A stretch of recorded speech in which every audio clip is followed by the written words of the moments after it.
Welcome to Sal Capes. I'm Cody Nestor. He's Todd Hill. Hey, everybody. And today we're talking about the recently released Watchmen Chapter 1. Todd, this one kind of snuck up on me. I kind of forgot about it. I forgot. I thought, DC just kind of dropped that Crisis on Infinite Earths Part 2. So I really didn't expect another DC animated film kind of this soon. Yeah. This was on my radar, but again, it just kind of snuck up on me.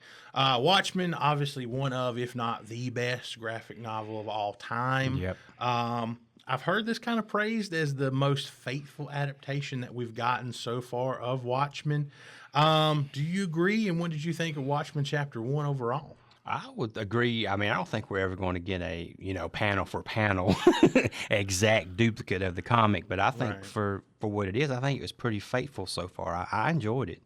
Yeah, I was surprised. It has problems. Now, I'm not going to say it's perfect. It has some issues. They're on more the minor side to me. But overall, I think it's a pretty strong outing, and I do think it's pretty faithful.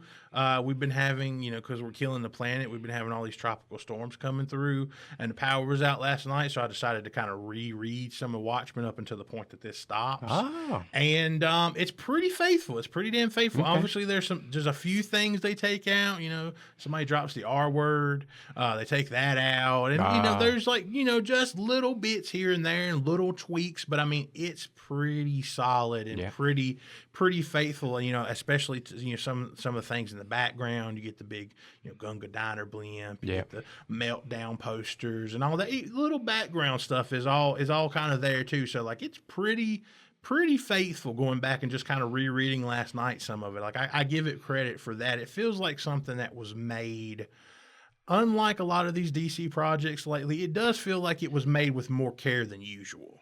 Yeah, it took a lot of time to make sure this was pretty faithful to what they did back in the day, comic-wise. Yeah, I feel like the people that made this have a passion for the material and like they understand it to a degree and wanted to try to do the best that they could. Again, it's not perfect, but I feel like it's a lot more effort than some of the animated projects we've got.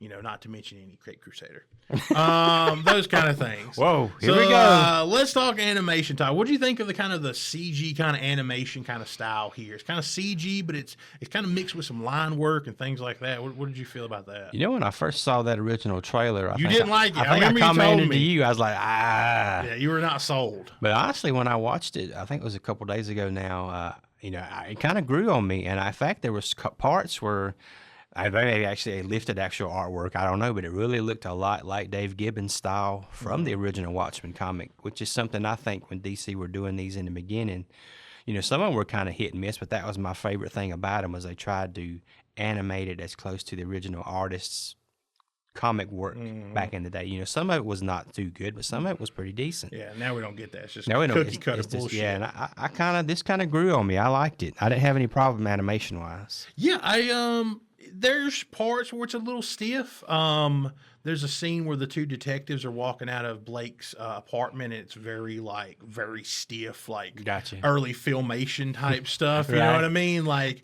but overall, in the whole, I think it works, and I think it's very hard. When I was reading the book last night again, I was looking at like just the color palette and the artwork. I forgot how good looking a book it is. Like that color palette is like so different than anything you get in like any other comic. And like, it's such a beautiful book for like such some of the dark subject matter that you're getting.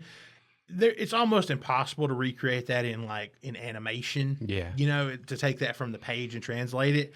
I think this is probably, unless you were doing a full budgeted feature film, like where you could take up the animation another notch. Right. Yeah. With a higher budget, I think for a direct to video release, I think this is pretty much about as best as you're going to get. Yeah. For today, with more of the reliance on 3D animation, more than 2D art, those kind of things.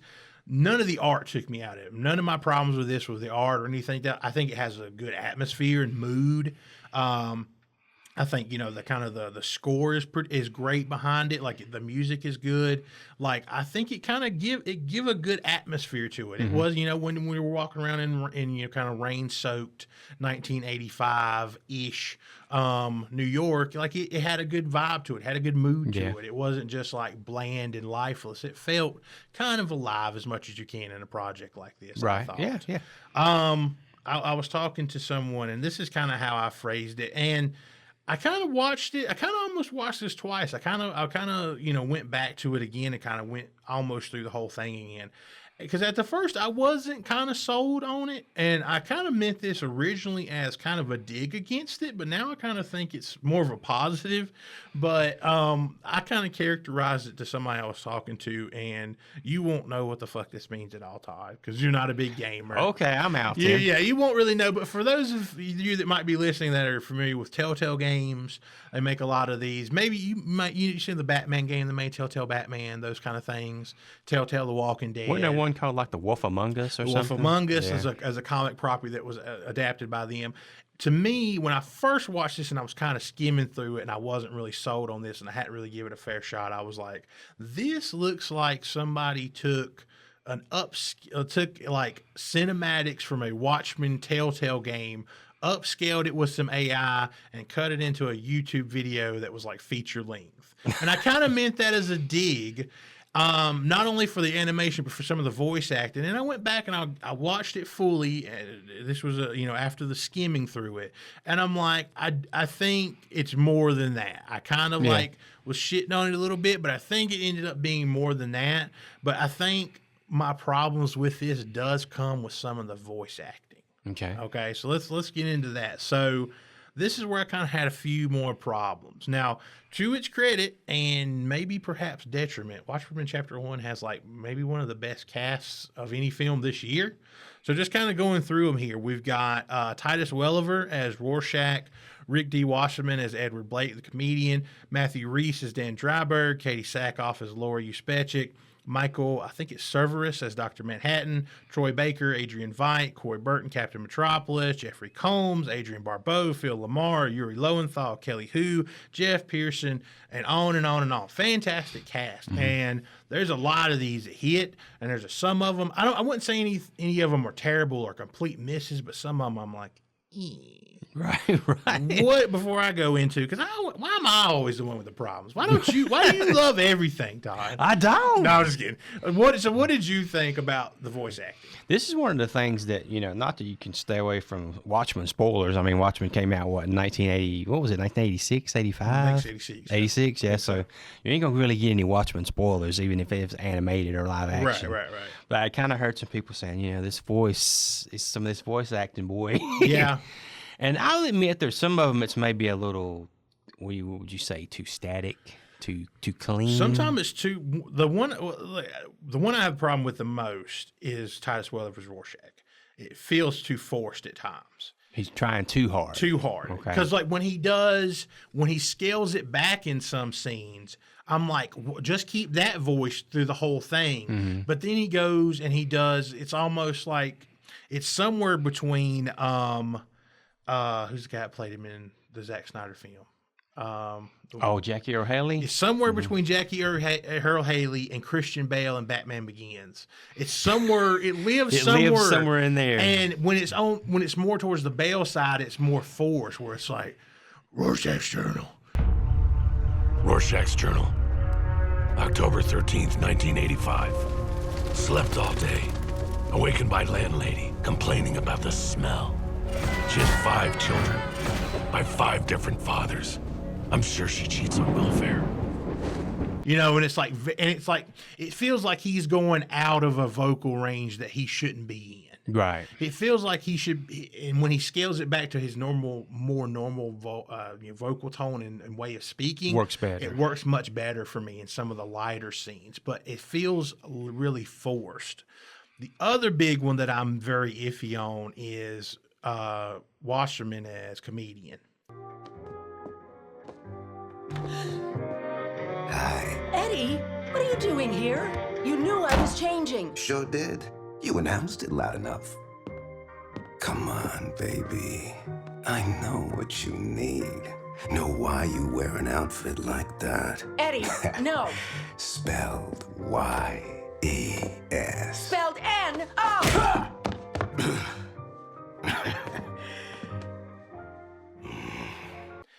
Something Yeah. feels off about that. That to me. one was a little tonally wasn't quite there. Yeah, I would What do admit. you not like, Todd?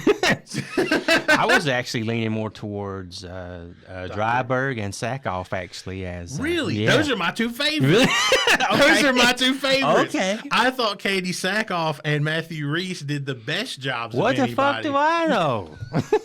You're out here.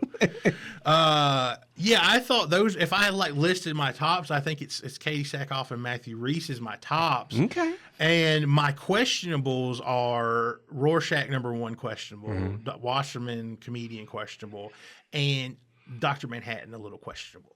Yeah. I'm all right with them, but like they're just, some of them are just slightly off to my ear, and I don't know why. And Yeah. everybody has a different ear for these things. Like, obviously, I think Adrienne Barbeau is great as Sally Jupiter. Yes. Like, she's a great voice actor. I'm not a huge Troy Baker fan just because he's in every fucking thing when it comes to voices. Right. But he's fine as Vite. Jeff Pearson, he does a good job he's a good Hollis Mason, and some of these other Yuri Lowenthal, he's become one of the, he plays Wally Weaver in this. He's become one of those like do you know who Yuri Lowenthal is when I say that? No. No. You remember, did you play the last Insomniac Spider-Man games? No. Okay. He's the voice of Spider-Man. He's like been a voice actor for Okay. like ever. He's just one of those like when you know who I'm talking about and you're plugged in, Todd, and like you Oh yeah. to the What'd you say? I was to checking what out. we're doing Yeah, here. here. Yeah. Hey, Todd's everybody. planning his next shit. Literally. Literally. We ain't got long. But you just know Yuri Lowenthal's voice. He's become almost one of those people. It's like he's more Yuri Lowenthal than he is Right. the character sometimes. Phil Lamar, you know who that is? He done a Green Lantern. Green Lantern, John Justly, Stewart, yeah. yes. Good job. See? Todd. Good I'm job, back. Todd. He's plugged in, baby. He's plugged into 90s and early 2000s DC properties. Yeah, but like it's just some of them are slightly off, and like I don't. It's not to the detriment to like where I'm like I completely hate this or it takes me out. I'm just like I'll listen to Rorschach talk for a little bit, and I'm like, ew, and I'm like, okay. Right. And I'm like, ew. Like it's just a little too forced at times. Anybody else for you that stuck out or No, didn't I mean, stick out? honestly, I could say it's one of those things when I was watching it that I didn't really hear anything. It was just like, I can't take no more of this, Yeah. Yeah, it was just kind of little, and maybe I was wrong about, Dryberg and the other chick. Don't take it back, Todd. Don't take it back. You're Don't right. backpedal. Maybe I thought they was coming across as a little too clean cut. I don't know. Believe what you believe. Okay. Yeah, those are my two favorites. I like Matthew Reese. Okay. He was in what was that show? Not Columbo, Perry Mason. Yeah, Dark Perry Mason. That's what it is. It's like Dark Perry Mason. What do you mean by dark? Not he's white. I meant like dark subject matter. Okay. You racist. You scaring the shit out of me here. I know, right? You're just waiting for me. We to walk get us this line to answer. every week. Yeah. More and more as I start to care less and less about what I say. Yeah, like I said, I think you said it best. There's none of them that I'm just like, this is completely taking me out of it. Yeah. There's some that just, if I were recasting the voices for this, I think I would maybe pick something or been like, listen, let's bring it back just a little. Right. And some parts of it, I think I know. Say what you will. I'm not a big Zack Snyder fan. I do enjoy Watchmen for the most part. His Watchmen, and I think casting wise, he did a pretty good job with that film. Yeah. So it's hard for me to honestly not hear Jackie Earle Haley. It's And hard to not hear Jeffrey Dean Morgan. It's hard to not heal. What? Hard to not heal.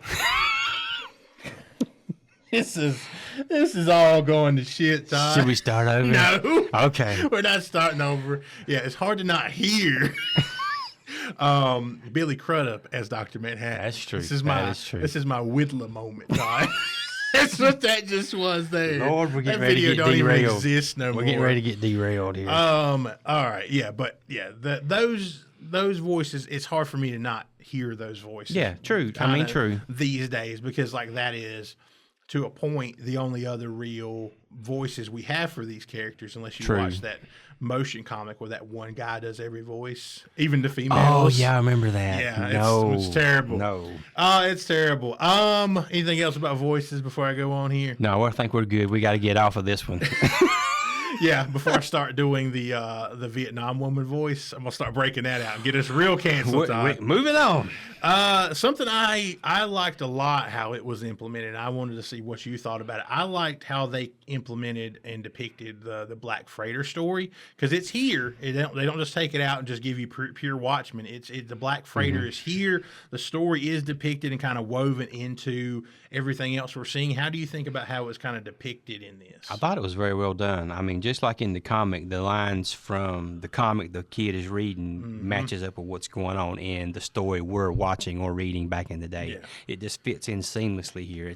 That can be something kind of tough to do. I can see where some people would check out on stuff like that, but it works here. And it's like, it's not as you get the panels from the actual Black Freighter, from the actual panels from the actual comic, and then they use some of the storytelling beats and some of the lines from that story and that part of the Watchmen story.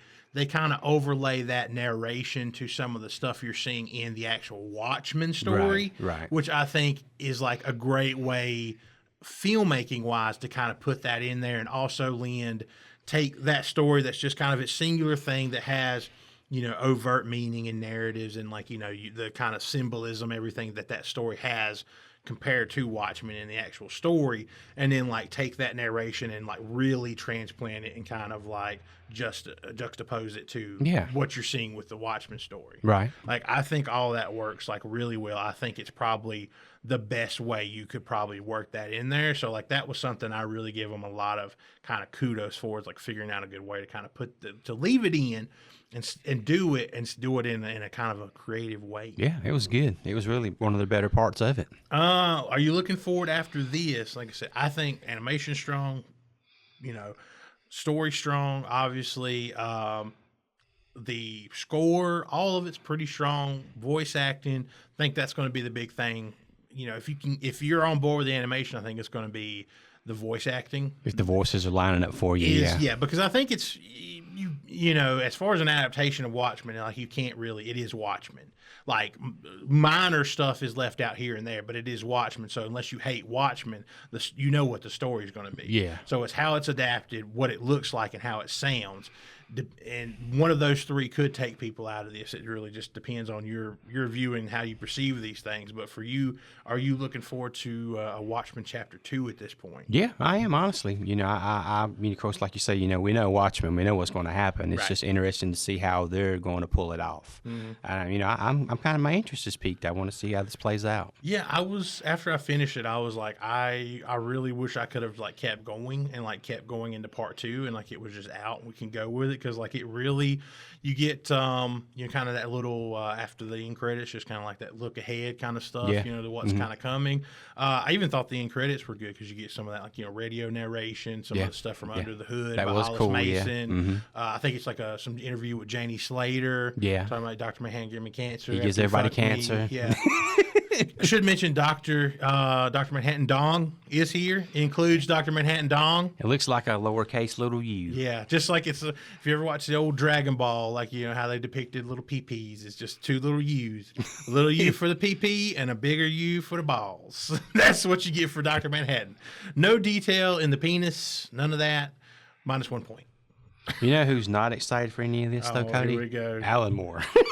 Yeah, I always look when these Alan Moore properties come on. It says it's always co-created and written by Dave Gibbons, and you get no Alan Moore, because he doesn't want to be part of it. And I understand where he's coming from. Yeah. Sometimes he's a little too in your face about it, and why he doesn't. But I understand why an artist would.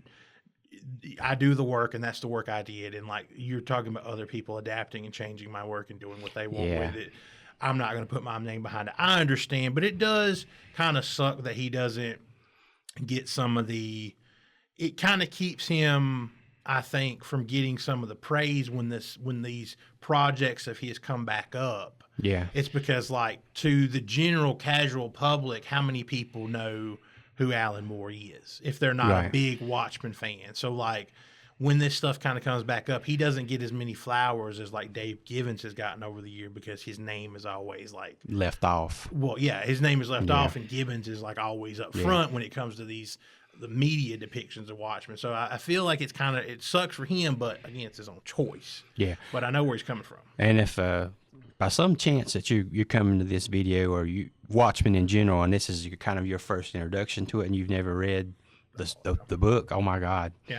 Or any kind of Alan Moore work in general. Alan Moore is, despite anybody's feelings about the way he is now, Yeah. or how you perceive him, he's one of the greatest comic minds ever. Yeah, for sure. Yeah, I mean, so- this is one of those books that, like, it elevated the genre as a whole and made it people look at it seriously in terms of, this is not just a great comic book or graphic novel. This is a great work of art. Yeah. This is something that as kind of Watchmen kind of elevated the medium into a New York Times bestseller status. And this is, if you took somebody that's like, comic books, those are for kids, I would never read a comic book, and you told them to read something, you hand them a copy of Watchmen. Exactly. Yeah. You hand them that, and you say, read this, and then tell me comics are for kids. Yeah. And comics are not a viable artistic medium. Like, do that, you fuckface.